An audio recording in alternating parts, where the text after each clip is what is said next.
Buenas tardes o buenas noches con todos los colegas presentes. Primero agradecerles a todos. Vamos más de 75 conectados actualmente.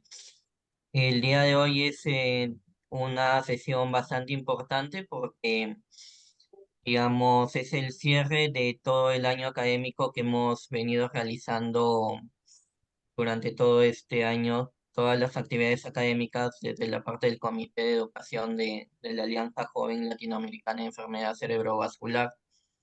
Hace un poco más de un año que iniciamos este proyecto junto con muchos de los colegas acá presentes, y pues nos da gusto de que cada vez nos vayamos sumando más y más en esta iniciativa y que realmente seamos un empuje para toda nuestra región latinoamericana por tratar de convertir o mejorar nuestra realidad con respecto a la enfermedad cerebrovascular. Sin más que añadir, hoy día vamos a iniciar con los highlights del 2023. La sesión va a estar dividida en 2 días, el día de hoy y el día 7. Tenemos el agrado de tener el día de hoy a 4 excelentes ponentes, ellos muchos fundadores de Alatac. Y bueno, sin más, vamos a iniciar con la primera presentación. Es un gusto presentar a la doctora Marla Gallo. La doctora Marla Gallo es neuróloga intervencionista. De hecho, es la primera neuróloga intervencionista de Perú.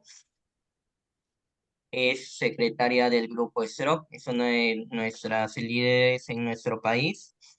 Ha estado formando parte de las grandes iniciativas de nuestro país y también viendo un poco sobre cómo implementar la misión trombectomía en el año 2020 también. Ella cuenta con una maestría en investigación clínica y bueno, también es coordinadora del Centro de Esencial Ictus de la Clínica Ricardo Palma, que también está certificada por la World Stroke Organization. Ella nos va a presentar el estudio Arcadia, que es un estudio bastante importante, un estudio que fue presentado en el ESOC. Bueno, sin más preámbulo, muchas gracias Marla por haber aceptado la invitación y te doy paso. Buenas noches con todos, muchas gracias por la invitación. Y bueno, voy a tratar de resumir rápidamente este estudio que es muy importante. Se presentó, como bien dijo Miguel, muchísimas gracias por la presentación, en el ESOC en mayo del 2023. Este es un estudio que muchos esperamos porque realmente es parte del estudio del ESUS, ¿no? Vamos a repasar rápidamente un poco de qué se trata el ESUS y qué estudios se han hecho aparte de la Arcadia. El 25% de los ictus son criptogénicos y el 16% se consideran esos. Se ha estudiado mucho sobre la estrategia de prevención de estos tipos de ictus, desde utilizar aspirina, clopidogrel, la combinación de ambos, aspirina con dipridamol y anticoagulación. Y realmente esto ha ido en evolución, viendo cuál es la mejor estrategia para prevención de ictus o recurrencias de ictus en este subtipo de ictus criptogénico. Generalmente afecta a pacientes más jóvenes y son de más leve intensidad que el resto de patología isquémica y tiene una alta recurrencia, por eso era la importancia de tener una buena estrategia de prevención. Para iniciar tenemos que saber bien qué es un ESUS. Y un ESUS se dijo por primera vez esta palabra en el año 2014 y se determina como un ictus isquémico no lacunar. Y por no lacunar defino que es aquel menor de 15 milímetros por tomografía o menor de 20 milímetros por resonancia que no tiene ninguna lesión estenótica extra ni intracraneal mayor del 50% en el territorio del infarto y que se ha excluido la fuente embolígena por ecocardiograma y que haya tenido un monitoreo cardíaco mayor de 20 horas y que no haya encontrado una arritmia, una fibrilación auricular mayor de 6 minutos, ni tampoco un trombo intracavitario. Ya bien determinado el concepto de ESUS y qué es un ESUS, podemos seguir adelante.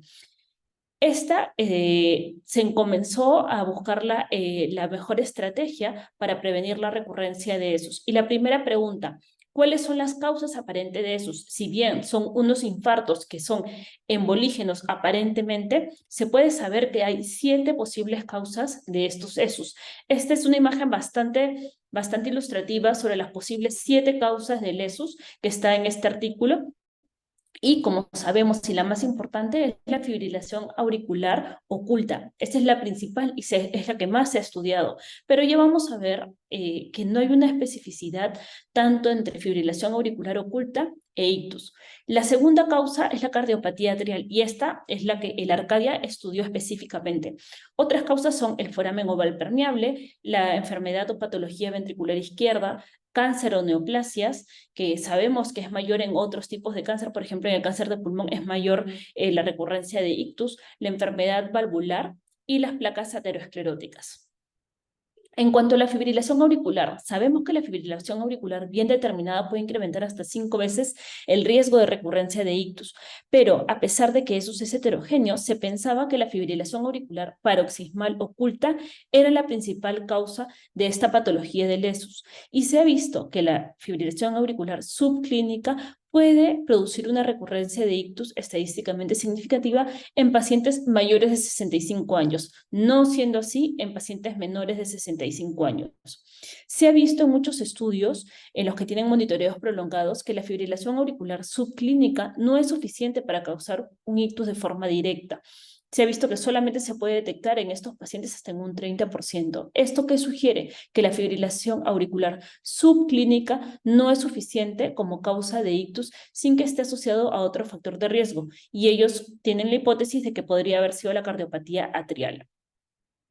Entonces, la relación de la fibrilación auricular subclínica y el ESUS no cumple ciertos criterios, específicamente el criterio de temporalidad, porque muchos de estos pacientes no se encontró fibrilación auricular previa a la recurrencia de ictus, se encontró hasta solo en un 30% de los pacientes, tampoco cumple el criterio de causabilidad al 100%, ¿por qué? Porque a los pacientes que se les controlaba y se les mejoraba esta disritmia, no se quitaba la recurrencia de ictus totalmente. Y tampoco la especificidad, ya que hay otros pacientes, por ejemplo, el ictus lacunar, que va a ser igual de prevalente en fibrilación auricular que en no fibrilación auricular.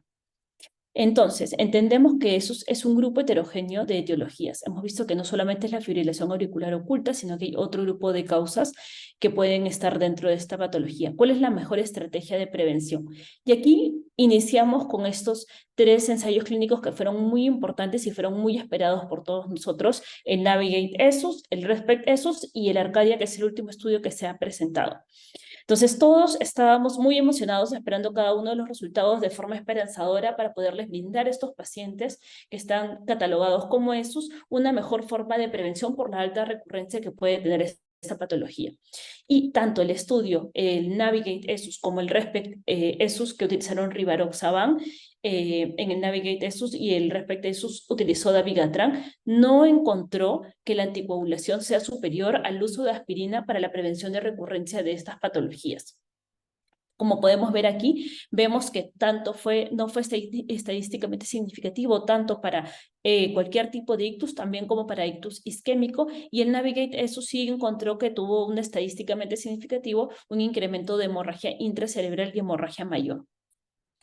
¿Por qué no fue positivos estos resultados? Se dice y se da esta hipótesis que porque se superpusieron mucho las causas embolígenas de esta población, que el 30% de esta población de estos ambos estudios tenían 3 causas embólicas, es decir, que en promedio cada paciente tenía 2 causas embólicas por lo menos. ¿Y qué tiene que ver que la causa, que tengan más de 1 o 2 causas?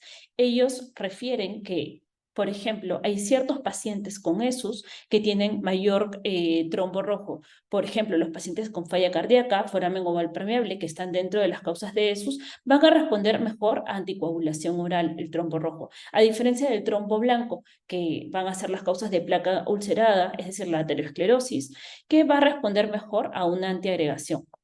Ante esto, ellos refieren el uso de anticoagulación oral sería mejor en un paciente con un trombo rojo. Y en estos estudios probablemente esa fue la causa de que no se haya dado un éxito. Entonces ellos refieren que para este estudio, para el Arcadia, al ser una causa de trombo rojo, iría mejor con anticoagulación oral.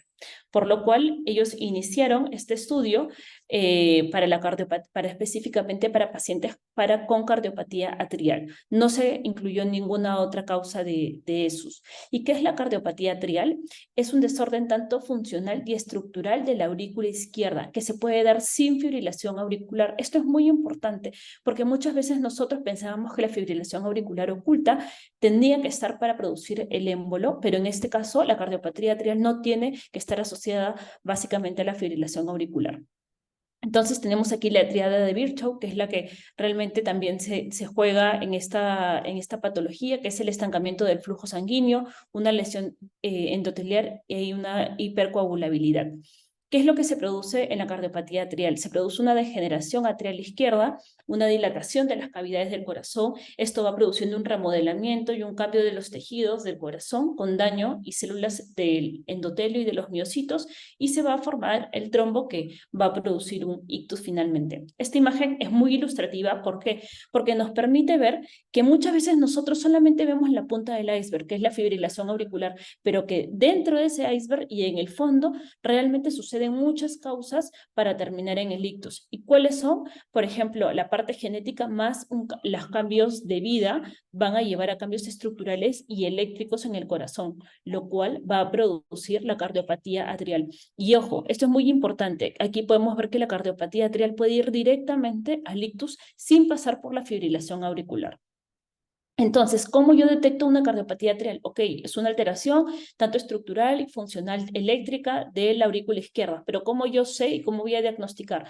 Hay un grupo de marcadores que están incluidas dentro de la cardiopatía atrial, pero voy a resaltar por horas del tiempo los 3 marcadores que incluye el Arcadia, que es la morfología de la onda P, el tamaño de la aurícula izquierda y el péptido natriurético cerebral incrementado. La onda P, que nos va a demostrar en la coordenada B1, va a reflejar presión de llenado elevado, hipertrofia de miocitos, fibrocitos y una dilatación de las cavidades. Se ha visto que el incremento de la onda P en B1 va a asociarse a un incremento del riesgo de recurrencia, como podemos ver en esta incidencia acumulada. Vemos que si es más de 4.000, se va a asociar estadísticamente significativa a la recurrencia de ictus. Hay otros marcadores como la ectopía atrial.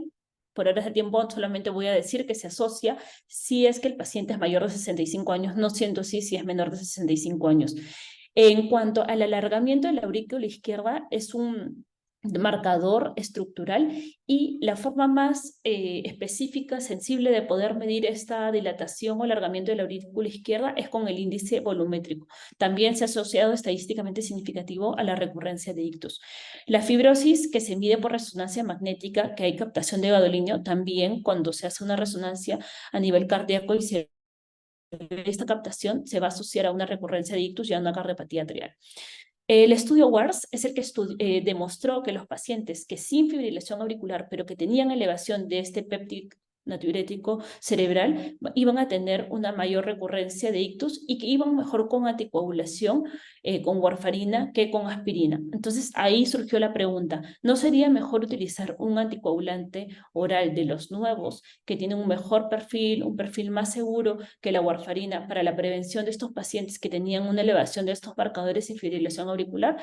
Y ahí es donde nace la idea del uso de apixaban, que en teoría tenía un mejor perfil con bajo riesgo de hemorragia intracerebral, una menor mortalidad y tiene una recomendación de grado 1A. Y llegó el Arcadia, que este estudio fue muy esperado para ver realmente si tenía éxito en la prevención de la recurrencia de ictus. ¿Por qué es tan importante este estudio? Porque es el primer estudio en evaluar la eficacia de la anticoagulación en cardiopatía atrial sin fibrilación auricular. El Navigate y el RESPECT, esos sí incluyó pacientes con fibrilación auricular. Y la hipótesis era que los pacientes con cardiopatía atrial, que era un trombo rojo, sin fibrilación auricular, podían producir un incremento de riesgo de ictus. Entonces, se consideró como un marcador de embolismo sin fibrilación auricular y esto era muy importante para la prevención estratégica de estos pacientes. La metodología se publicó en el año 2019, se realizó en 185 centros tanto de Canadá como de Estados Unidos y se incluyó pacientes con ESUS en los últimos 6 meses.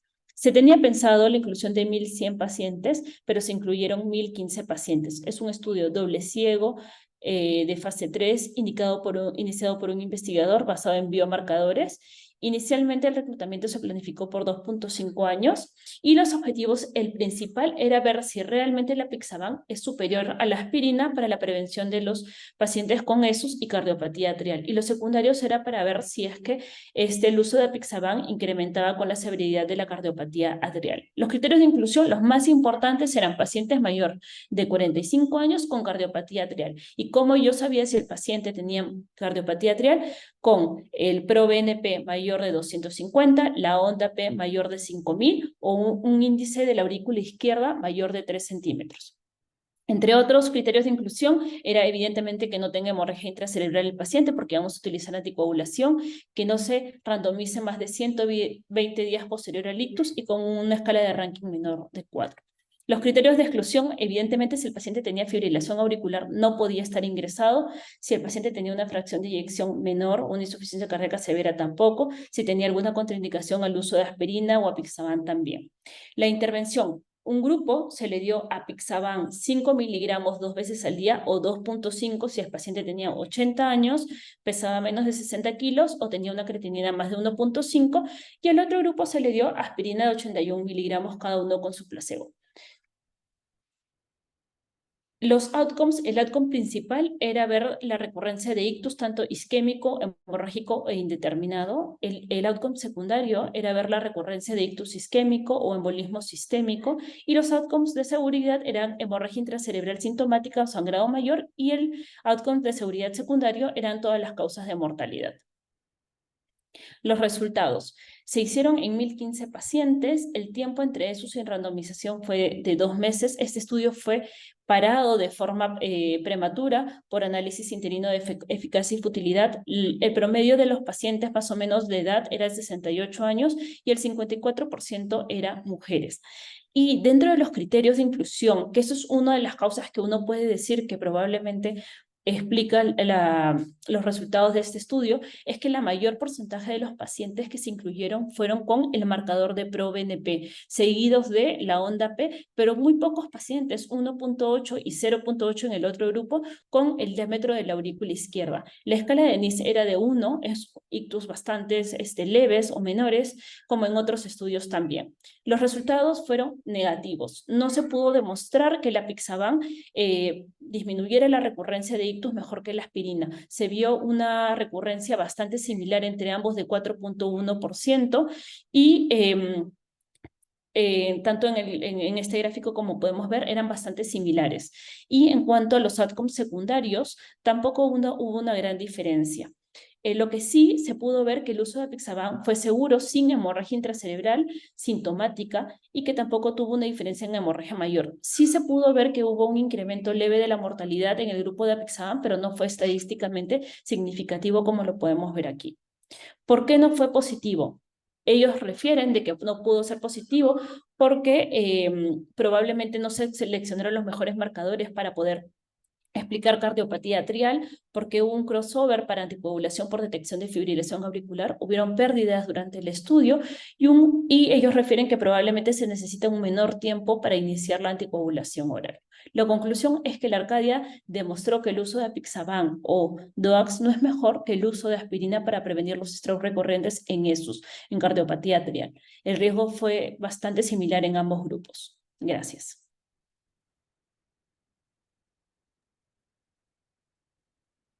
Excelente presentación, Marla. Por ahora del tiempo, vamos a continuar con la segunda presentación de 10 minutos y luego seguimos con las preguntas a ambos ponentes. Ahora vamos a invitar al doctor Tony Fabián Álvarez. El doctor Tony Fabián es neurólogo vascular, es líder del Centro de Excelencia de ACV del Hospital Internacional de Colombia y como muchos conocemos es el coordinador del programa de certificación de los centros de ACV en América Latina y el Caribe de la Organización Mundial de Stroke y de la Sociedad Iberoamericana de Enfermedad Cerebrovascular. En esta oportunidad, el doctor nos va a presentar el último, digamos, artículo sobre justamente los trials de core largo, ¿no? Que justamente tiene unas ciertas particularidades que ya nos va a explicar el doctor. Muchas gracias, Tony, por aceptar la presentación. Y bueno, te doy paso. 10 minutos, por favor, de presentación y luego de ahí seguimos con las preguntas. Hola Miguel, buenas noches y buenas noches a todos. Por favor, me confirmas que están viendo mi presentación y que me escucho bien. Sí, escucha y se ve bien. Bueno, muchísimas gracias al Comité de Educación de Alatar por la invitación a participar de esta última sesión de los highlights del 2023. Como decía Miguel, me corresponde conversar y hablar, presentarles un poco acerca del estudio LASTE. Ok, entonces el estudio LASTE básicamente parte de la importancia y la relevancia que tiene el ataque cerebrovascular a nivel mundial, considerado pues la cuarta causa de muerte en los países industrializados. Sabemos que en los países de América Latina esto no es diferente. Generalmente en la gran mayoría de países corresponde a la primera o segunda causa de muerte. Colombia no es la excepción. Para el año 2022 tuvimos casi 15.000 muertes a causa de ataque cerebrovascular, configurándose la segunda causa de muerte en nuestro país. Se estima que para los próximos 20 años se va a presentar un aumento significativo en la carga de la enfermedad, teniendo en cuenta el envejecimiento de la población. Y pues lastimosamente un cuarto de estos pacientes sobrevivientes pues además van a fallecer durante el primer año de vida. Entonces es una enfermedad drástica, una enfermedad con bastante impacto, no solamente en la dependencia y en la incapacidad que genera, sino también en el número de muertes. Aquellos pacientes que tienen una oclusión de gran vaso, llamado de ahora en adelante como LVO, ante una ausencia, una recanalización oportuna y eficaz, básicamente van a tener un mal pronóstico con un altísimo riesgo de fallecer o presentar dependencia de forma permanente. Y pues está estandarizado que la trombectomía mecánica, hay evidencia suficiente que la trombectomía mecánica es el tratamiento estándar para estos pacientes que cursan con oclusión de gran vaso. Representando uno de los NNT más bajos, no solamente en la neurología, sino en la medicina en general, como lo muestra esta tablita, donde el primer cuadrito es el NNT de la trombectomía mecánica en general. Hasta ese momento, hasta el momento en que se generó este estudio, que se comenzó a pensar en la elaboración de este estudio, aquellos pacientes que tenían un ASPET de 0 a 5 eran excluidos básicamente de ellos. Sin embargo, algunos análisis de cortes prospectivas ya mostraban algunas señales de beneficio de la trombectomía mecánica en estos pacientes. Y cuando salieron los ensayos aleatorizados que justamente demostraron o avalaron el uso de la trombectomía mecánica en los pacientes con determinados criterios de inclusión, pues se les coló, digamos, un pequeño número de pacientes con ASPET entre 0 y 5 y realmente eran ASPET un poquito más bajos, pero eran ASPET menores a 6, que era lo estipulado hasta ese momento, y también mostraron que tendrían algún grado de beneficio, pero pues la muestra no era lo suficientemente grande para convertirse en algo estadísticamente significativo. Ensayos más recientes, entonces, al momento de la ejecución de ese estudio, pues ya incluyeron algunos pacientes que tenían ASPET de 3 a 5, incluyeron los pacientes con ASPET, entonces, con un core isquémico mucho mayor, con ASPET de 3 a 5. Sin embargo, y hasta ese momento, pues los pacientes que tenían un ASPET o un área isquémica mucho más extensa, con ASPET de 0 a 2, pues básicamente eran excluidos de los estudios. La hipótesis entonces del estudio LASTE parte de que los pacientes con ataque cerebrovascular que tienen una oclusión de gran vaso, con un core extenso al momento de la admisión, aún podrían beneficiarse de trombectomía mecánica, y esto creo que es el dato quizás más importante, debido a la mala historia natural que tiene el paciente con ataque cerebrovascular de este tipo. Entonces, estos pacientes, sabemos que la gran mayoría de ellos mueren, la gran mayoría de ellos quedan con dependencias graves, con ranking 5, postrados, y pues lastimosamente es lo que veíamos hasta este momento. El objetivo del estudio LAST, entonces, justamente era básicamente estudiar la eficacia y la seguridad de la trombectomía mecánica en fase aguda para aquellos pacientes que se presentaban con 7 horas de evolución, con un core isquémico extenso, definido como un ASPET de 0 a 5. Entonces empieza ya a incluir el ASPET de 0 a 2 aquí en ese estudio, y estos serían seguidos durante un periodo de 6 meses. El objetivo era reclutar aproximadamente 450 pacientes. Inicialmente iban a participar 36 centros de Francia, España y Estados Unidos. Finalmente fueron solo 30 centros de Francia y España, y se consideraba que con esa muestra era suficiente para que realmente pudieran generar un dato estadísticamente significativo para una reducción de la escala de ranking en el grupo tratado. Es un estudio entonces multicéntrico, internacional, aleatorizado, de dos brazos paralelos. Entonces el brazo experimental en relación a la trombectomía mecánica asociado al mejor tratamiento clínico, y el brazo de control en relación al mejor tratamiento clínico exclusivo. Fue un estudio abierto al momento de la aleatorización con criterio de valoración ciego, que es el diseño PRO. Los criterios de inclusión entonces incluyeron pacientes mayores de 18 años que tenían clínica de ataque cerebrovascular isquémico con hasta 6.5 horas, 6.5 horas con el objetivo de que el paciente que fuera a trombectomía mecánica aún se mantuviera dentro de las 7 horas que fue el diseño del estudio.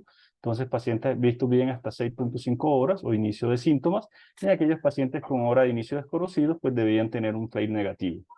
El criterio de inclusión, importante, el aspecto de 0 a 5, de que podría ser determinado por tomografía o por resonancia. Sin embargo, aquellos pacientes más viejos, los pacientes de mayor edad, mayores de 80 años, debían tener un score de aspecto de solo de entre 4 y 5.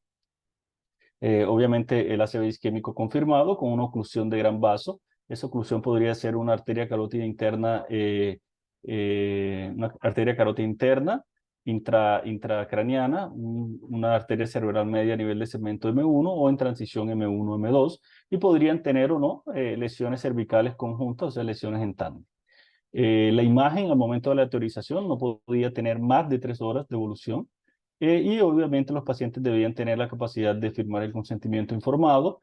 Los centros que participaban tendrían que garantizar que a partir de la randomización de la aleatorización, el procedimiento de trombectomía mecánica sería iniciado en los primeros 30 minutos, y eran pacientes que eran completamente independientes, pacientes que tenían un ranking previo entre 0 y 1. Criterios de exclusión, entonces aquellos pacientes en los cuales no se podía confirmar, garantizar que se iniciase el procedimiento en los próximos 30 minutos a partir de la aleatorización. Pacientes, por ejemplo, con alergias graves, pacientes al medio de contraste, pacientes embarazadas, lactantes, pacientes con baja expectativa de vida, una expectativa de vida menor a 6 meses, pacientes que no pudieran realizar el seguimiento por algún motivo, pacientes que tuviesen una condición psiquiátrica o neurológica preexistente que pudiese confundir los resultados de las valoraciones, pacientes que antes incluso de la aleatorización presentaron una recanalización. Muchos de estos pacientes realizaron trombólisis endovenosa, entonces en aquellos pacientes que se confirmaba la recanalización no eran aleatorizados. Pacientes que iniciaban o abrían el cuadro clínico con una convulsión o alguna otra condición que no permitía una evaluación adecuada del NISH, que estuviesen participando de otros estudios en relación a algunos medicamentos, pacientes con sospecha de disección aórtica y pacientes interdictos. Y existían unos criterios además de exclusión de neuroimagen, en el cual básicamente se excluían los pacientes que tenían una lesión específica o aislada solo de la arteria cervical, pacientes que tuviesen cualquier tipo de eventos hemorrágicos en la tomografía o resonancia, pacientes con una tortuosidad excesiva que fuese a limitar la trombectomía mecánica, o pacientes en los cuales se identificaba una estenosis intracraneal significativa. Otras condiciones neurológicas como la vasculitis, moya-moya, etcétera, también eran excluidos, y pacientes que tenían incluso también compromiso de múltiples territorios vasculares, compromiso anterior, posterior, etcétera. Y adicionalmente aquellos pacientes que tenían al momento de la presentación, además de un aspecto bajo, tenían ya un efecto de masa significativo, y pacientes que requiriesen cualquier colocación de algún dispositivo tipo stent a nivel de la región cervical. Además, se hizo una aleatorización dinámica, básicamente dividieron en algunos grupos para algunos análisis independientes, básicamente en relación a edad, mayor de 70 años, el sitio de oclusión, el uso o no de la fibrinólisis de la trombólisis endovenosa, tiempo de inicio de síntomas, el aspecto inicial, la escala del NISH del NISH de ingreso, y el tipo de admisión del paciente, ya sea de Driegram sheet o a través del Mothership. El outcome primario, entonces, básicamente era determinar el comportamiento de la escala modificada de ranking a los 90 días, y el outcome secundario básicamente era igual, valorar la escala de ranking a los 180 días, mirar un análisis compuesto del ranking para aquellos pacientes con ranking menor a 2 o menor a 3, tanto a 90 y 180 días, evaluar si había una mejoría temprana en la puntuación del NISH en los primeros 5 o 7 días, determinación de las tasas de recanalización y el crecimiento del volumen del infarto en las primeras 24 horas, y obviamente algunos datos en relación a calidad de vida a los 90 y a los 180 días. Y dentro de los criterios o los outcomes de seguridad, básicamente estaba la mortalidad a los 90 días, la presencia de hemorragia intracraneal sintomática en las primeras 24 horas, definido a través de la clasificación de Heidelberg, la cranectomía descompresiva, el empeoramiento precoz en la puntuación del NISH, más de 10 puntos aún durante la hospitalización, y complicaciones que se puedan presentar a través durante el procedimiento o en relación a los devices. Como les había dicho anteriormente, la idea era, lo planeado era reclutar 450 pacientes, 225 para cada grupo. Sin embargo, debido a las publicaciones del estudio Angel-Esped y del CERED-2, básicamente el estudio fue finalizado de forma precoz y se realizó el análisis. Se incluyeron 1.791 pacientes en el log, de los cuales cumplían criterios para aleatorización 333, los cuales fueron aleatorizados para los dos grupos. El grupo control, se incluyeron 165 pacientes para el mejor cuidado clínico y 159 pacientes para el grupo experimental en relación a la trombectomía mecánica y al mejor cuidado, asociado al mejor cuidado clínico. Se realizó un seguimiento, y con este tamaño de la muestra también se estimaba un máximo de pérdida de seguimiento de máximo el 10%, cosa que no sucedió con el análisis. Estos son los datos generales, las bases de ambos grupos, que eran realmente grupos muy homogéneos, muy parecidos en relación a edad, a sexo, a las condiciones previos al ataque cerebrovascular. Eran pacientes en su gran mayoría, 98.8%, completamente independientes, con factores de riesgo muy parecidos. Incluso el NISH al momento de la aleatorización también eran bastante parecidos. Y el uso de la trombectomía mecánica también para ambos grupos, alrededor del 30-35%. Los datos más significativos, entonces, justamente que este estudio permitió la inclusión de este número de pacientes. Entonces vemos cómo tanto en el grupo de mejor tratamiento clínico como en el grupo de trombectomía, la mayoría de los pacientes tenían un aspecto de 0 a 2, ¿ok? Tanto en cada uno de los grupos. Y eso es un análisis comparativo de la inclusión justamente de estos pacientes con aspecto de 0 a 2 en los diferentes estudios que hemos evaluado en un core extenso, un core necrótico extenso, y viendo aquí cómo en el estudio LASTE, 56% de los pacientes pertenecían a este grupo de pacientes. En relación al volumen, estos eran volumen también muy parecidos al momento de la teorización, aproximadamente 130 ml para cada grupo, una mediana. La gran mayoría de pacientes fueron escogidos, aleatorizados a partir de estudios de resonancia magnética, y la gran mayoría también con oclusiones de M1 o oclusiones de carótida interna a nivel proximal. Una minoría de pacientes con lesiones un poco más distales en transición M1-M2 y dos pacientes que fueron o que tenían lesiones en tándem.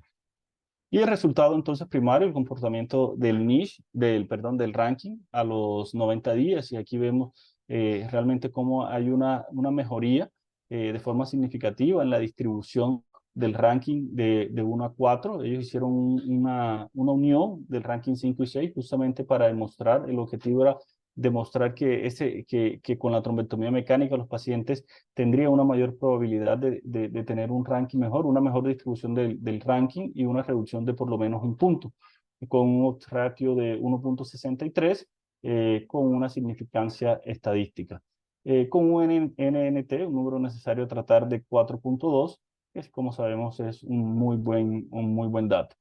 Este resultado de eficacia se mantuvo a los 180 días, entonces vemos cómo la distribución del ranking se mantuvo con un ratio de 1.71 y también con significancia estadística. En los análisis de datos secundarios, entonces el análisis de eficacia secundaria, en ese grupo o en ese análisis agrupado de pacientes con ranking menores a 2, encontramos cómo también se muestra a favor de la trombectomía mecánica con un riesgo relativo de 2.39 y significancia estadística.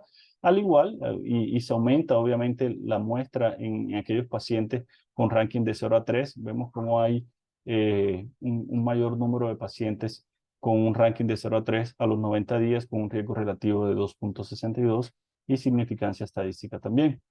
En relación a, a los pacientes que requirieron craneectomía descompresiva, entonces vemos cómo hay una disminución en el número bruto o total de pacientes en el grupo de la trombectomía mecánica. Sin embargo, que podría demostrar una reducción de aproximadamente el 19% de posibilidad de requerir trombectomía mecánica cuando iban de requerir, perdón, craneectomía descompresiva cuando iban a trombectomía mecánica. Sin embargo, sin evidencia estadística de carácter significativo, y los pacientes también que tenían una rápida respuesta con una mejoría en la escala del NISH mayor a 8 puntos, también fue superior en el grupo aleatorizado al grupo de la trombectomía mecánica, con un riesgo relativo de 2,62 y significancia estadística. En relación al crecimiento del volumen de infarto, entonces veíamos cómo eran volúmenes de infarto generalmente mayores a 100 ml, y vemos cómo fue el comportamiento en las primeras 24 horas, en el cual hubo un aumento significativo de ese volumen de infarto, con una media de 119 para el grupo de mejor tratamiento clínico, y solo un aumento del 51%, de 51 ml como mediana en el grupo de pacientes con trombectomía mecánica, sin embargo, aquí vemos cuál es el volumen del infarto de base al momento del ingreso. Entonces veíamos que era aproximadamente de 100, con un aumento bastante significativo en el grupo de mejor cuidado clínico, y un aumento también mucho menor en los pacientes que realizaban trombectomía mecánica. No me voy a detener en los análisis de subgrupo, básicamente en esta diapositiva, en la cual hacía una división entre los pacientes menores con un ranking menor de 3 y los rankings mayores de 3, en los cuales podíamos ver cómo hay no hay una diferencia significativa en ambos grupos, y la trombectomía mecánica es una terapia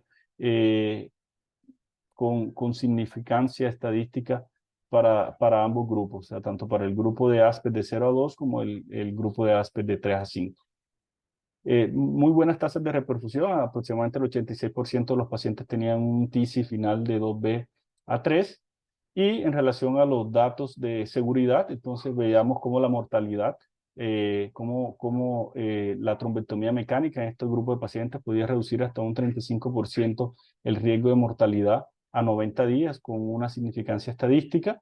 Y esto se mantenía a lo largo del tiempo también cuando se analizaba la mortalidad a los 180 días. En relación a las tasas de transformación hemorrágica, pues realmente el grupo de trombectomía mecánica presentaba un mayor riesgo de presentar transformación hemorrágica, con un riesgo relativo de 1,73, sin significancia estadística, sin embargo, sin un impacto sobre la mortalidad. Entonces, realmente se podría considerar un riesgo de transformación hemorrágica tolerable. Las conclusiones en voz de uno de los que guió este estudio, que fue el doctor Costalac, que básicamente manifestaba que la trombectomía mecánica demostró una superioridad en este grupo de pacientes con ranking con ASPED de 0 a 5 para la mejoría en el outcome, en el ranking a los 3 meses en los pacientes que ya tenían un core isquémico extenso, con un beneficio también sobre la mortalidad, una reducción significativa del crecimiento del volumen del infarto a las 24 horas, sin diferencias significativas en el ASPED de 0 a 2, que era básicamente el grupo de estudio que no había sido estudiado, valga la redundancia, al igual que los pacientes con ranking de 3 a 5, y con un aceptable perfil de seguridad, sabiendo que existe un poco mayor riesgo de transformación hemorrágica sin afectar la mortalidad. Muchas gracias, Tony, por la excelente presentación del estudio del ASPE. Realmente es uno de los estudios que es muy contundente en cuanto a sus resultados, ¿no? Sin embargo, hay que ver ciertas circunstancias. Una de ellas es, por ejemplo, de que el tiempo post-punción fue muy rápido, ¿no? Fue, creo que menos de 30 minutos aproximadamente. Entonces, quizás eso también pudo haber influencia en digamos, en el tipo de centro que va a poder iniciar con ese tipo de intervenciones en pacientes con core grandes, ¿no? Hay una pregunta del auditorio. Pregunta, ¿en enlace se valoró por separado oclusión M1 o ICA? Porque uno podría esperar mayor región de isquemia en oclusión ICA. Sí, ellos hicieron un análisis de su grupo en relación a aquellos pacientes que tenían una lesión a nivel de la arteria carótida interna distal. Recuerden que ellos excluían los pacientes que tuviesen compromiso cervical que pudiesen requerir un stent, o aquellos pacientes que tenían aislado el compromiso de arteria carótida interna. Eso fue un análisis de los subgrupos que se hizo, y realmente también se mostró que en este grupo de pacientes con compromiso distal de la arteria carótida interna también se demostró a favor de la trombectomía mecánica, digamos, del grupo de intervención, con significancia estadística también. Ujú. Una pregunta también del doctor Rodrigo Guerrero. Pregunta, ¿crees que esto sería diferente si la mayoría de los casos hubiesen sido elegidos por tomografía y no por resonancia magnética? Que fue justamente una de las discusiones que hubo en el slide, ¿no? Respecto a la presentación de los resultados del ASTE. Yo particularmente considero que no. Pienso que la tomografía de cráneo, cuando uno está evaluando cores extensos, realmente ella es bastante útil para definirlo en esos pacientes que son evolucionadores rápidos, ¿no? Entonces, yo sí, a mi modo de ver, yo considero que la trombectomía mecánica también, o que los resultados del estudio hubiesen sido muy semejantes. No hubo análisis específico de esto realmente en relación a si fueron escogidos por trombectomía, por tomografía o por resonancia, pero yo pienso que, y a modo particular, que el beneficio aún se hubiese demostrado Ujú. con los criterios específicos, ¿no? Con los criterios específicos adicionales del estudio. Otra pregunta, bueno, de la doctora Vanessa Cano de México. Excelentes presentaciones. Tengo una pregunta para Tony. ¿Consideras que es momento de implementar esos resultados en la trombectomía mecánica en la TAC? ¿O requeriremos estudios de costo-efectividad específicos para nuestros países? Bueno, ellos también van a hacer un análisis de costo-efectividad, aún no ha sido publicado. Digamos, uno de los objetivos también secundarios del estudio era evaluar el análisis de costo-efectividad en este grupo de pacientes. Nosotros, yo siempre lo he dicho, cuando uno no trata a este tipo de pacientes, pues básicamente de una u otra forma se condena al paciente a fallecer o a permanecer postrado en una cama. Y por permanecer postrado en una cama, generalmente genera muchísimos costos a nuestros sistemas de salud. Yo creo que son los pacientes quizás, por lo menos en Colombia, que son aquellos pacientes que van a requerir terapias domiciliarias, aquellos pacientes que van a tener cuidados permanentes, enfermería domiciliaria. Eso nuestro sistema de salud lo paga como tal. Entonces, realmente beneficiar que un paciente pase de 5 a 4, de 4 a 3, realmente es beneficioso para nuestros pacientes. Y yo creo que es algo que de una u otra forma, quizás con otros criterios, ya lo hemos ido haciendo. Yo pienso que todos los que trabajamos en neurología vascular ya hemos llevado pacientes con cores isquémicos extensos a trombectomía mecánica. Hemos trabajado con resultados quizás variables, pero realmente pienso que sí, que estos son estudios que van a ir modificando el paradigma y que nos van a ir encaminando cada vez hacia tratar más pacientes con algunos criterios determinados, ¿no? Porque realmente veíamos que son pacientes que eran previamente independientes, como criterio previo. Muy bien. Una última pregunta del doctor Eder Moreno. En LASTE hubo un porcentaje considerable de pacientes llevados a trombólisis dentro del grupo de manejo médico, claro. Pero bueno, eso también lo explica. Dice, dentro del grupo de manejo médico, los que se llevaron a trombólisis con ese aspecto, ¿vieron una mejoría en el ranking a los 3 meses? Bueno, realmente hubo tratamiento trombolítico en ambos grupos, ¿no? Tanto en el grupo de intervención como en el grupo de mejor tratamiento clínico. Fue aproximadamente el 30% en cada uno, un poquito más en cada uno de los grupos, del 33 al 35%. Y realmente no empeoró. Digamos, no hubo una... Incluso Interacción, yo tengo el resultados. dato aquí específico, déjame y lo miro. Realmente, tanto para el grupo que recibió tratamiento trombolítico como para el que no, cuando estaba en el grupo de trombectomía mecánica, se demostró un beneficio. Realmente no hubo una diferencia en aquel paciente que fue a manejo médico, y básicamente el resultado fue muy semejante. Ujú. Muchas gracias Tony Álvarez. Actualmente, bueno, ahora con la presentación del doctor Miguel Barbosa. Doctor Miguel Barbosa es un neurólogo vascular de Costa Rica. Pertenece al Departamento de Neurociencia del Hospital Rafael Calderón y es profesor asistente también de la Universidad de Costa Rica. Es actualmente vicepresidente de la CIEP. Es uno de los líderes también de ALATAC.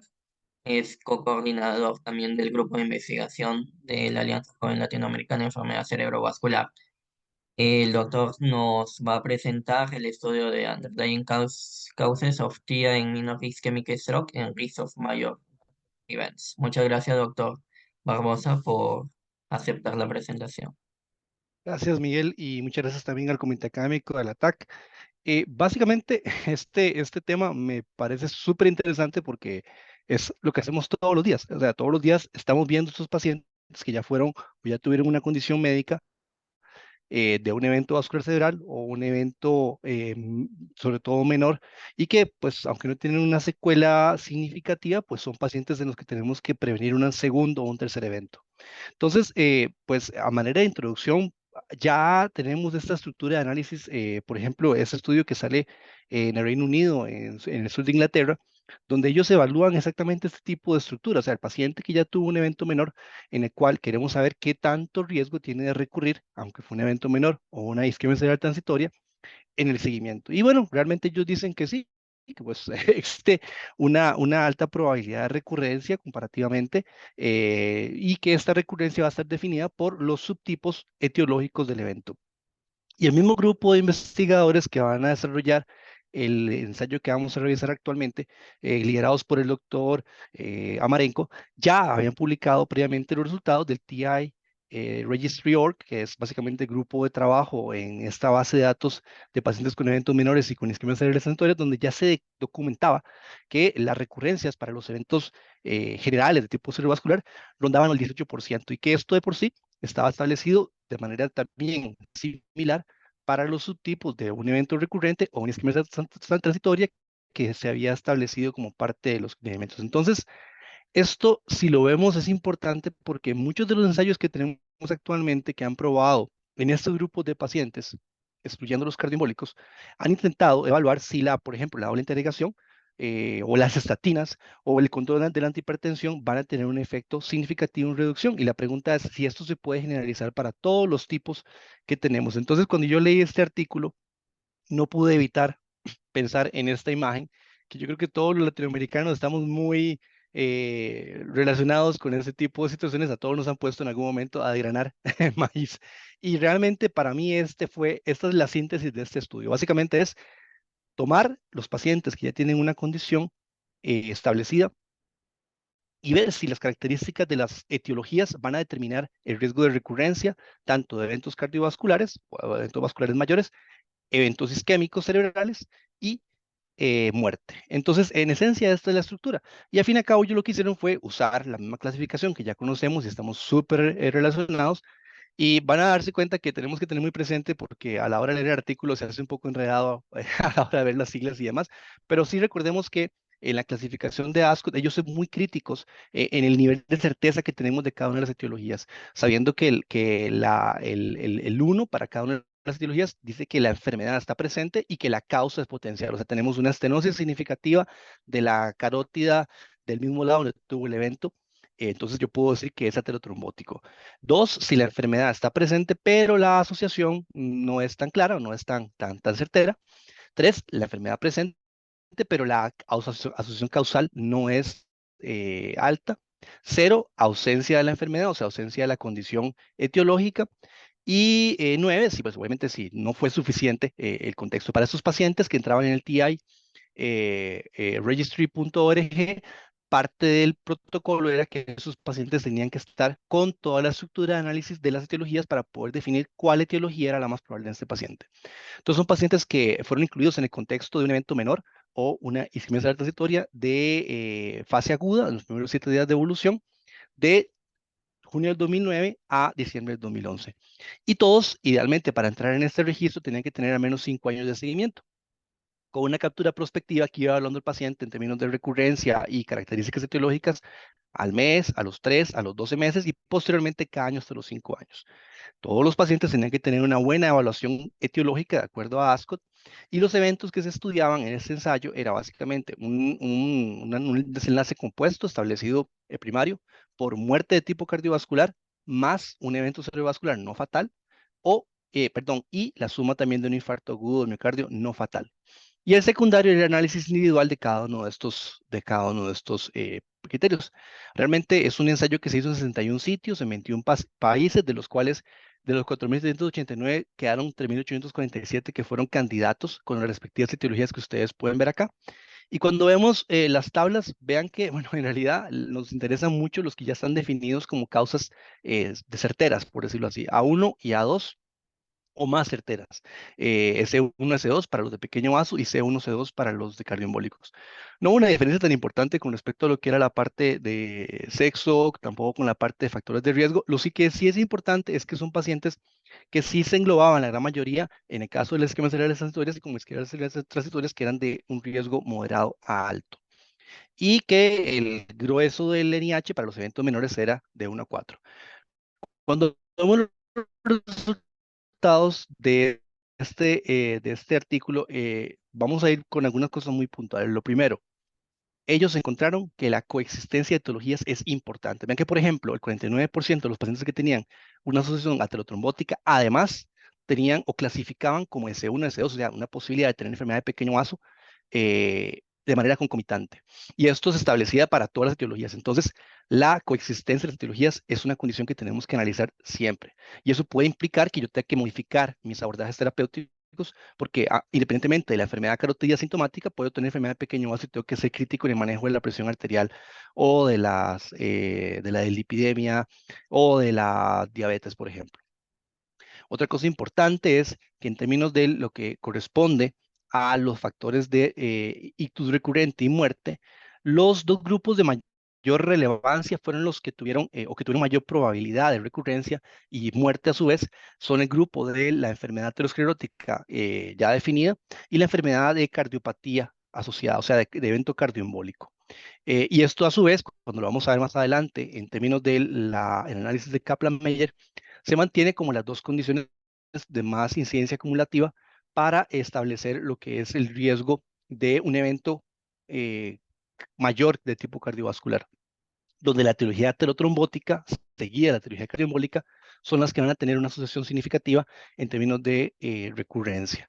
Y si lo vemos específicamente para los eventos recurrentes, ya por cada uno de los subtipos, vean que si vemos nada más los que son de causa de mayor certeza, sí, seguimos viendo que por ejemplo, el hazard ratio de asociación está establecido para la etiología aterotrombótica mayor y también para la enfermedad cardíaca o cardioembólica de manera más significativa, pero también hay que tomar en cuenta que esos son pacientes que su estudio, su análisis fue bien estructurado a la hora de ser escogidos. Entonces, este tipo de evaluación en términos de la recurrencia se mantuvo para estos pacientes. De manera general, uno puede decir que es un estudio que tuvo una estructura de análisis muy crítico. Estamos hablando de que son centros terciarios de stroke. Entonces, por ende, eran centros que estaban clasificando muy bien a los pacientes, o sea, tenían relativamente una certeza muy alta de que estaban aplicando un ASCOT con una adecuada capacidad. Y el hecho de que tengamos causas sumatorias a la hora de hacer el análisis multivariado genera la duda si las covariables pueden estar realmente teniendo también una influencia en el manejo de esta condición. La mayoría de los pacientes que fueron incluidos o que fueron seguidos en el lapso de los 5 años, cuando los veíamos, por ejemplo, a la hora de analizar no solo las causas de alta probabilidad, sino incluso sumando la causa de posible asociación, que sería el ASCO3, también sumaba en lo que era el análisis multivariado el riesgo. Entonces se sigue manteniendo esa presentación que estábamos hablando. En general, este es un estudio que lo que nos dice son dos cosas muy importantes. Bueno, hay que recordar que en términos etiológicos hay una coexistencia de etiologías muy importante y que tenemos que analizarlas porque pasa frecuentemente que a veces en nuestros centros la isquemia cerebral transitoria se considera como una condición de baja importancia. considera la etiología y el esquema de la trayectoria justamente no se considera tan importante para algunos centros y se olvida que tenemos etiologías que tenemos que establecer. Entonces, eso es muy importante. Y la otra cosa es que los eventos que están clasificados como eventos de mayor probabilidad aterotrombóticos eh, se consideran los que tienen mayor riesgo de hacer eventos recurrentes y con un riesgo intermedio en los eventos tipo de pequeño vaso y menor en las causas no determinadas. Entonces, es un análisis que fue básicamente haciendo como una subclasificación de cada una de las causas. Es muy interesante. De hecho, si revisan el artículo, el análisis de el suplemento es muy enriquecedor para los que les gusta analizar estadística complicada de asociación, porque son muchos los cruces de variables que hicieron, pero sí está muy interesante que las conclusiones a las que llegaron y sobre todo este tema de hacer una valoración de tipo estructurada para los pacientes de acuerdo a la etiología. Muchas gracias. Muchas gracias, doctor Barbosa, por la excelente presentación. Todas las preguntas las vamos a realizar al final. Pueden ir también los asistentes colocando las preguntas en el chat y luego las vamos a ir respondiendo. A continuación vamos a presentar al doctor Pablo Amaya, doctor es neurólogo vascular de Colombia, es uno de los fundadores de ALATAC y co-chair también del grupo de mentoría. El doctor nos va a presentar el estudio SELECT-2, que es uno de los 6 trials justamente de Core Grande. Muchas gracias, Pablo, por aceptar la invitación y bueno, voy a proseguir. Buenas noches a todos. ¿Están viendo mi presentación y me escuchan? Sí. Perfecto. Muchísimas gracias al Comité de Educación de ALATAC, a Miguel Ángel por la moderación de hoy. Y pues voy a hablar sobre el SELECT-2, que es un ensayo para evaluar la trombectomía mecánica en pacientes con infartos extensos. Y pues como ya mucho de lo que les había mencionado Tony, pues hay mucha evidencia y sabemos que el número necesario a tratar es muy bueno para trombectomía en la circulación anterior en las primeras 6 horas, pero un 25% o menos, una quinta parte de los pacientes que tienen un infarto extenso y cuando llegan, y sobre todo en nuestros países, pueden ya tener cambios cuando están seleccionándose y por eso es una población que históricamente hasta estos últimos 2 años venía subrepresentada en los ensayos clínicos, que se excluía, y es una población que es más vulnerable porque tiene más riesgo de hacer infarto maligno, tiene más necesidades de ser llevado a craniectomía descompresiva, tiene más riesgo de discapacidad de mortalidad, entonces por lo tanto poder ofrecer una terapia efectiva es muy importante y por eso en el SELECT-2 se plantea un estudio multicéntrico aleatorizado en el que participan 31 sitios de Estados Unidos, Canadá, Europa, Australia y Nueva Zelanda. Como vemos, no hay países de bajos ni medianos ingresos representados, o sea que posiblemente no estuviéramos incluidos nosotros en este ensayo. Incluyeron pacientes de 18 a 85 años con un buen ranking modificado previo de 0 a 1. Se pudo incluir pacientes teniendo en cuenta 3 medidas o un aspects de 3 a 5 en la tomografía simple, o que tuvieran un core de infarto que tuviera más de 50 mililitros usando el TAC de perfusión o la difusión usando RAPID. Y esto pues lo resalto como un asterisco porque sabemos que no tenemos tanta disponibilidad de imágenes de perfusión en nuestros países y que tuvieran una oclusión proximal fuera de la carótida cervical o intracraneal del segmento M1 de la cerebral media o oclusiones en tándem y estuvieran en 24 horas o que el tiempo de última vez visto bien no fuera mayor a 24 horas. Entonces con respecto pues a los otros estudios pues tuvo un tiempo mayor largo y pues los evaluadores tuvieron un cegamiento para la evaluación de desenlaces. En cuanto a la población del estudio, se planteó recoger 560 pacientes, pero este estudio solamente recogió alrededor de 378 pacientes debido a que fue detenido en el segundo análisis interino que se planteó para evaluar la eficacia a los 3 meses del ranking modificado y también esto fue una de las limitaciones del estudio y lo cual puede hacer que pues tenga menos poder porque pues no se llegó al número de pacientes de la muestra planificada. Como vemos, una población que es homogénea en edad, un poco subrepresentada las mujeres. la mayoría eran caucásicos y aunque menciona que un 4% eran de otras poblaciones, no se incluyeron hispanos declarados en el estudio, lo que también puede ser que estemos subrepresentados en ese estudio. La mediana de NIHS fue de 19 para ambos grupos, lo que vemos eran pacientes pues, que tenían un infarto clínica e imagenológicamente extenso, pacientes muy comprometidos. La mayoría tenían oclusiones de M1 seguidos por carótida interna, un 31% eran de tándem para el grupo de trombectomía, un 25% para los pacientes del grupo de manejo médico. Se incluyeron M2, un 4% más o menos en ambos grupos, y estos pacientes, la mayoría, miren cómo el 59-60% fueron remitidos de centro primario a un centro avanzado de trombectomía mecánica, y creo que esto es importante a considerar porque realmente si queremos aumentar nuestra población de tratamiento de infartos extensos para trombectomía, pues seguramente tenemos que mejorar nuestras redes de atención en los centros esenciales y básicos para los centros avanzados. Trombolisis endovenosa en un 20, un 17%. Estos fueron pacientes que llegaron a las 4 horas y media y no tenían contraindicación para trombolisis, y se ofreció anestesia general en un 58% de los pacientes que fueron llevados a la trombectomía mecánica. En cuanto a los resultados, pues vemos en esta gráfica de Groton que se compara a los 90 días cuál fue el desenlace, teniendo como desenlace excelente que tuviera un ranking de 0 a 2 y un desenlace funcional que pudieran caminar independiente de 0 a 3. Entonces, en ranking modificado de 0 a 2 se alcanzó en un 20% de la población ya a trombectomía versus un 7% en la población que fue dada al manejo médico, con un riesgo relativo de 2,97, que fue significativo, y si miramos un ranking de 0 a 3, se alcanzó en un 37% de los pacientes que fueron llevados a trombectomía versus en 18 de los que fueron llevados a grupo control, y pues tenemos un riesgo relativo de 2,06 con un intervalo de confianza entre 1,4 y 2,9. Como vemos, la mortalidad en ambos grupos, tanto en el de manejo médico como en el de manejo de trombectomía, pues fue ligeramente menor en el grupo de trombectomía, pero son mortalidades cercanas al 40%, que también es algo importante porque sabemos que son eventos muy extensos, un 25% de mortalidad intrahospitalaria.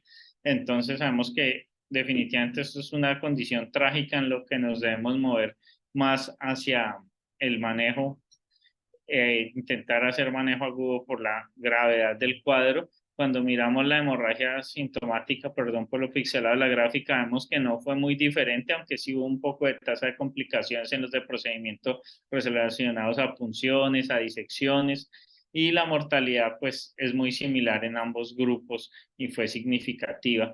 Entonces pues este es un estudio que nos muestra que pues hay un beneficio de la trombectomía mecánica en pacientes con infarto extenso de oclusión proximal, teniendo en cuenta que tuvieran un buen ranking de 0 a 1 hasta los 85 años, que no hubo un límite inferior en la evaluación del core del infarto. Se podía desde 50, pero el límite superior no lo había, pero sí los que tenían infartos de más de 140 mililitros tuvieron peor pronóstico. Obviamente las complicaciones endovasculares existen y hay que tenerlas en cuenta. Puede haber una sobreestimación del efecto del tratamiento debido a que fue detenido tempranamente y se llegó más o menos a un 60% de reclutamiento, y solamente la trombolisis fue un 20% antes de aleatorización, lo que pues nos muestra, pero sin que eso afectara la transformación hemorrágica, que a veces es como lo más complicado. Y finalmente pues el editorial es qué tan aplicables a nuestro medio, que creo que es el punto importante. Creo que tenemos poco acceso en la mayoría de centros a perfusión, resonancia, pero pues sí tener un aspecto de 3 a 5 nos puede pensar, pero obviamente hay que respetar que tenga un buen ranking, y tener pacientes de más de 70, 80 años con ranking de 1 a veces puede hacer que sea más difícil. Saber que pues tenemos que tener los pacientes antes de 24 horas tratados. Algo que no mencionaba en el estudio, pero creo que es importante, es ver la colateralidad cuando se puede hacer angiotomografía.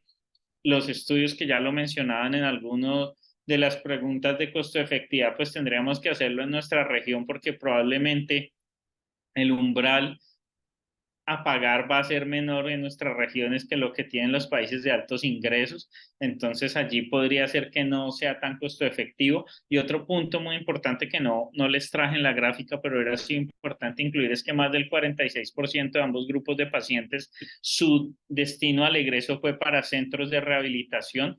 Por ejemplo, en Colombia no existen estos centros, pacientes son llevados a casa y muchos no empiezan terapias de rehabilitación oportunamente. Entonces creo que finalmente esos son puntos a tener muy en cuenta si queremos tener una mejor opción y un mejor acceso para nuestros pacientes a la hora de evaluar core extenso, que creo que es un tema candente y por eso me pareció súper bueno que lo incluyeran cuando Sharon y Miguel me hicieron la invitación, porque creo que hacia allá vamos y lo más importante es, bueno, hacia allá van los trials, hacia dónde vamos nosotros, y con esta reflexión final concluyo mi presentación. Gracias.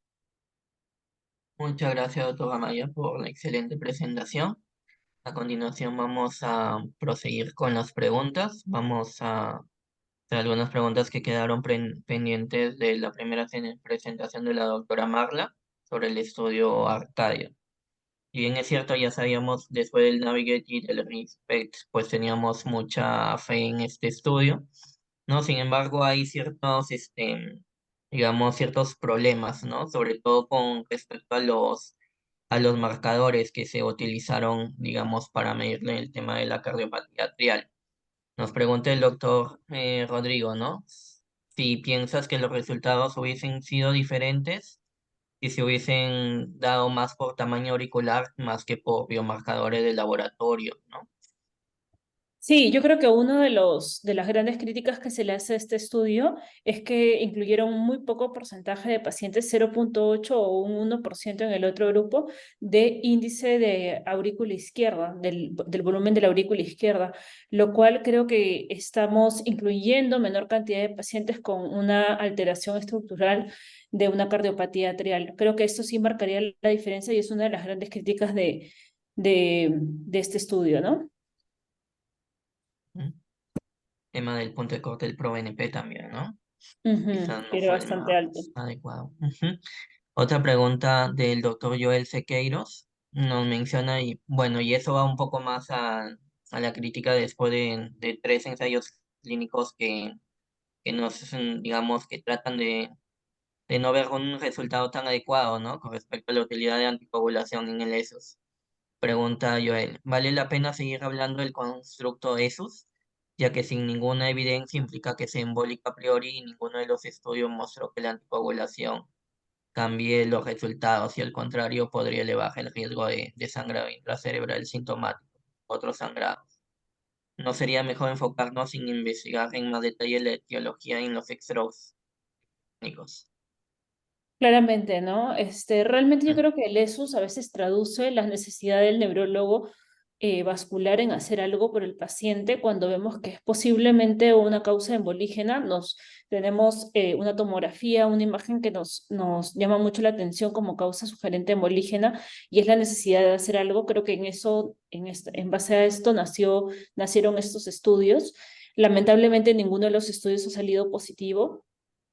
Creo que la Arcadia todavía va a tener análisis secundarios todavía, creo que deberíamos de esperarlos. Una de las grandes críticas es esto de los marcadores que no incluyeron adecuadamente la cardiopatía atrial. Creo que también el haber excluido las fibrilaciones auriculares subclínicas no fue del todo bueno porque es parte de la patología. O sea, realmente sí, puede existir una cardiopatía atrial sin fibrilación auricular, pero creo que también se debió haber incluido, no haberlo excluido totalmente del estudio. Creo que eso también retira posibilidades de éxito dentro de este grupo de pacientes. Y sobre si es que deberíamos eliminar el concepto de SUS, probablemente sí, y nos iríamos más al concepto de ictus criptogénico, pero esto responde en base a la necesidad. Otros dicen que probablemente se debería de hacer como el estudio COMPAS, que sí mostró beneficio en algunos pacientes con aterosclerosis y con probabilidades de ictus cardioembólicos que utilizaban tanto anticoagulantes en dosis bajas como antiagregantes, ¿no?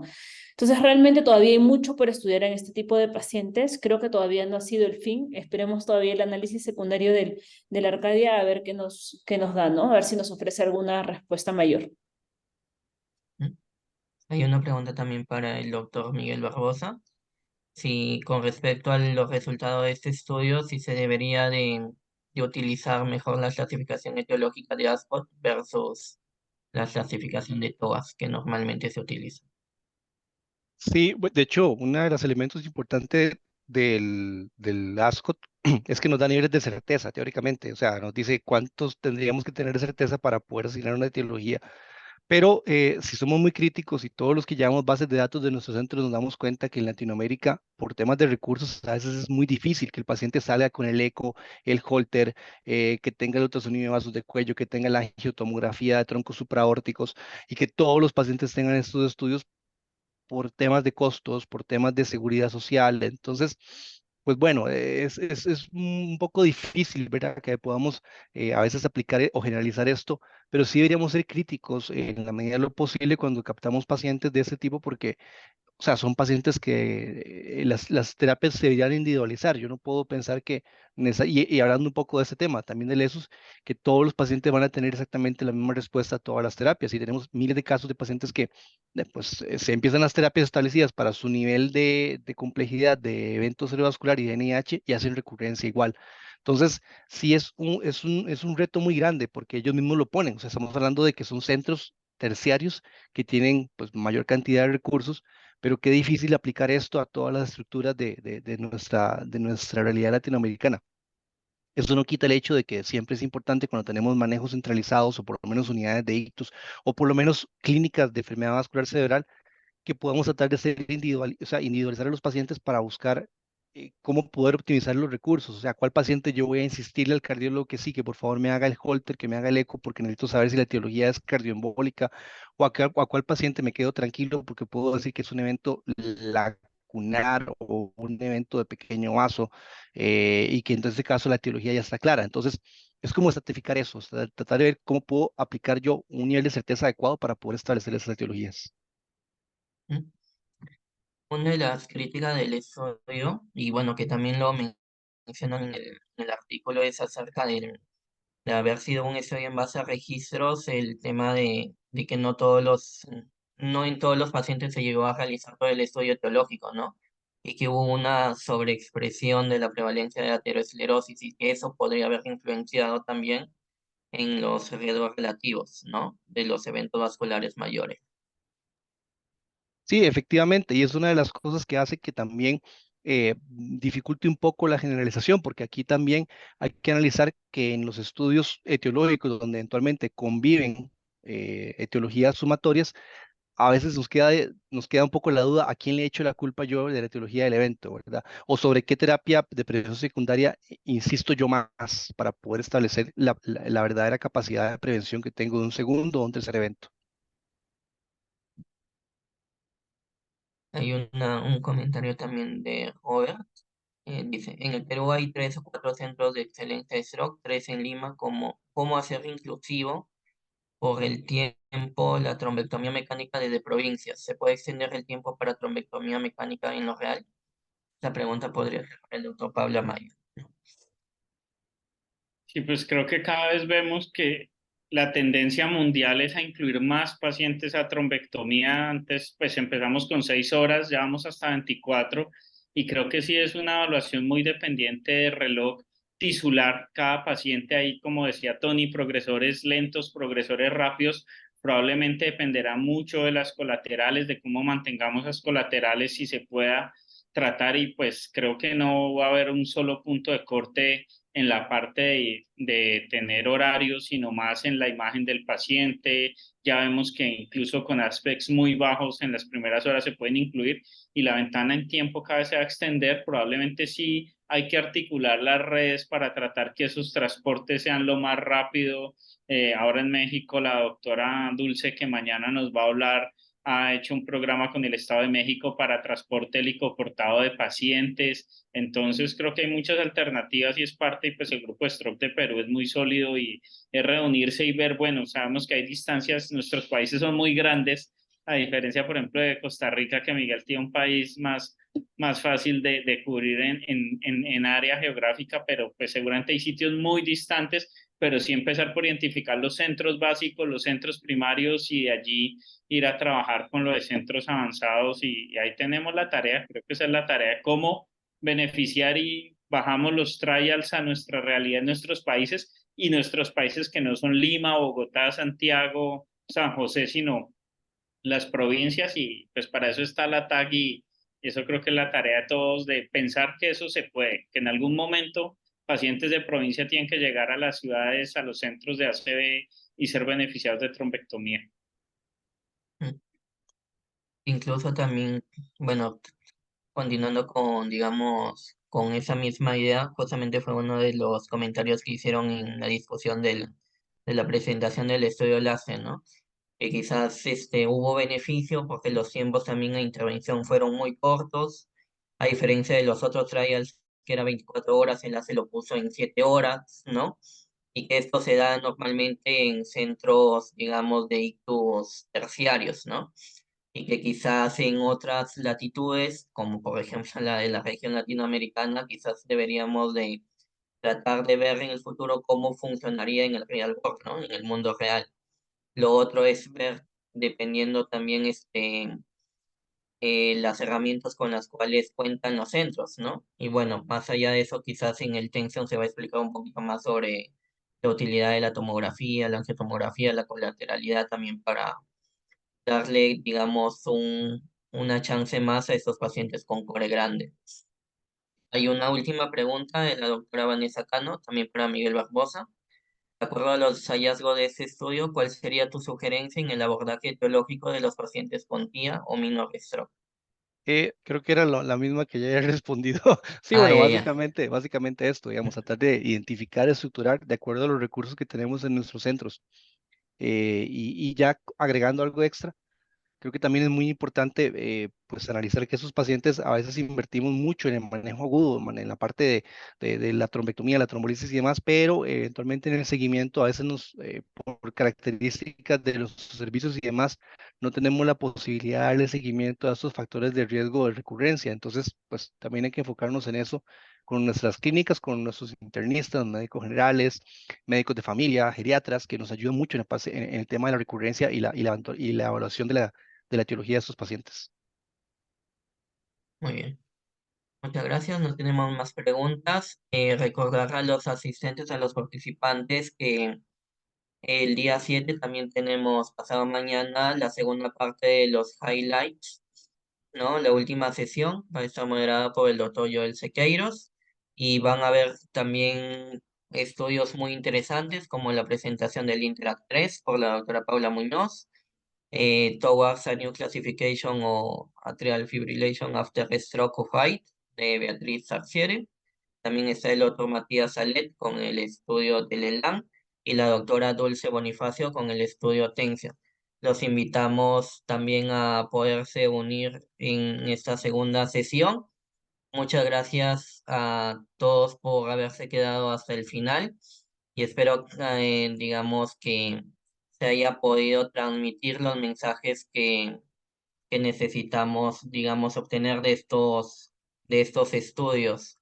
Muchas gracias por todo y damos por terminada la sesión. Gracias. Gracias. Gracias, hasta luego. Hasta luego.